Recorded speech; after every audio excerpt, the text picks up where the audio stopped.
नमस्कार। आज मैं आपके लिए कहानी लेकर आई हूँ। नाम है वक्त का बीज। और यकीन मानिए, ये एक ऐसी कहानी है ना, जिसमें कहीं ना कहीं हम सबको अपनी जिंदगी की एक झलक जरूर दिखेगी। तो चलिए, कहानी शुरू करने से पहले एक छोटा सा सवाल। कभी ऐसा हुआ है आपके साथ कि कोई बहुत जरूरी काम सामने पड़ा हो और अंदर से एक आवाज आती है, अरे यार छोड़ो कल कर लेंगे। अगर ऐसा होता है तो फिक्र मत कीजिए, इस कहानी में आपको अपनापन महसूस होगा।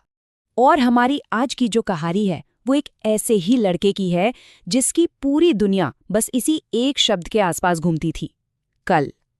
तो चलिए मिलते हैं इस लड़के से। तो कहानी का पहला पड़ाव, आरव और उसकी वो आदत जो हम सब में थोड़ी बहुत होती है, कल कर लूंगा वाली आदत। तो मिलिए, ये है आरव।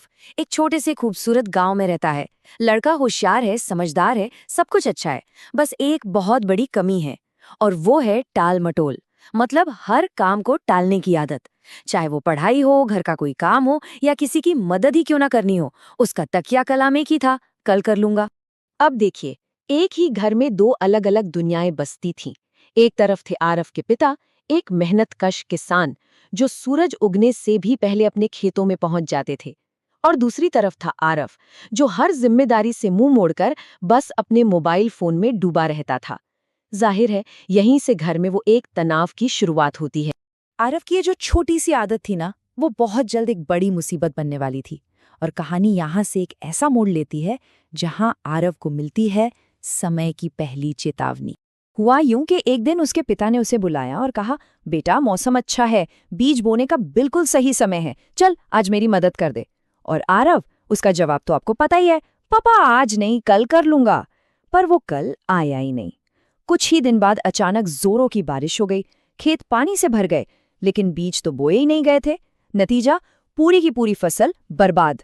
आरव के एक कल ने पूरे परिवार के आज पर पानी फेर दिया। उसी शाम की बात है। आरव गांव के बाहर उदास बैठा था, तभी उसके पास एक बुजुर्ग, एक अजनबी शख्स आए। उनके हाथ में एक छोटा सा बीज था, बस एक बीज। उन्होंने आरव की तरफ देखकर बहुत सादगी से पूछा, बेटा, क्या तुम इस बीज को संभाल कर रखोगे? और आरव, वो तो अपनी आदत से लाचार था। उसने लापरवाही से जवाब दिया, अरे बाबा कल दे देना, अभी मेरा मन नहीं है। सोचकर देखिए, उसकी टालने की आदत इतनी पक्की हो चुकी थी कि उसने एक रहस्यमयी मौके को भी यूं ही ठुकरा दिया। उस बुजुर्ग ने बस एक हल्की सी मुस्कान दी और कहा, ठीक है, लेकिन एक बात याद रखना, कुछ चीजें कल का इंतजार नहीं करती। और बस इतना कहकर वो आंखों के सामने से ओझल हो गए, जैसे हवा में घुल गए हों। ये एक बहुत बड़ी चेतावनी थी जिसे आरव उस वक्त बिल्कुल नहीं समझ पाया। लेकिन उस चेतावनी का असर होना था, और ऐसा हुआ कि आरव अंदर तक कांप गया। अब कहानी अपने सबसे अहम मोड़ पर आती है, जहां आरव को अपनी गलतियों का नतीजा देखना था, वो भी भविष्य के एक बहुत ही डरावने सपने में। उसी रात आरव ने एक खौफनाक सपना देखा। सपने में वो एक बिल्कुल वीरान जगह पर खड़ा है। दूर दूर तक सिर्फ सूखे बेजान पेड़, टूटी फूटी झोपड़ियां और भूख से तड़पते लोग। और तभी एक आवाज गूंजती है, ये तुम्हारा भविष्य है। जी हाँ, ये वही भविष्य था जिसे आरव के कल ने तैयार किया। वो घबराकर एक टूटे फूटे घर की तरफ दौड़ता है, और अंदर जो मंजर था उसने आरव की रूह कंपा दी।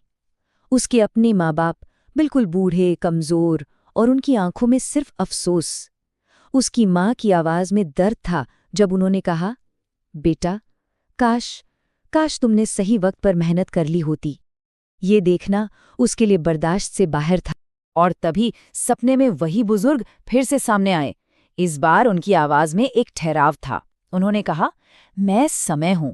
जो आज का काम आज करता है वही कल कुछ पाता है, और जो हर काम कल पर टालता है उसका कल हमेशा खाली रह जाता है।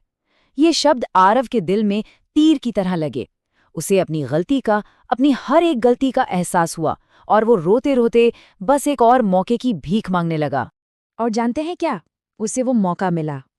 ये एक नई सुबह थी, और ये एक नया आरव था। जब आरव की आंख खुली, वो बुरी तरह पसीने में भीगा हुआ था।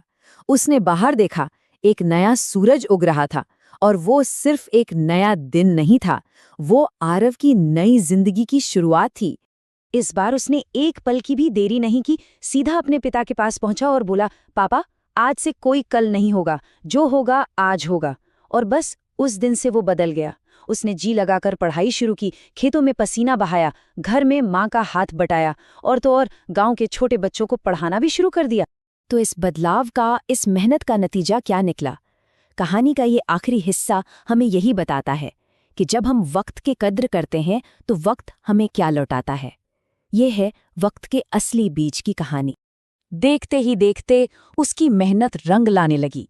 घर में खुशियां लौट आईं, खेत दोबारा फसलों से लहलहाने लगे और धीरे धीरे पूरे गांव में एक खुशहाली सी छा गई। आरव के आज में की गई मेहनत ने न सिर्फ उसका बल्कि सबका कल संवार दिया था। और फिर एक दिन वही बुजुर्ग यानी खुद समय वापस लौटे। उनके हाथ में वही बीज था।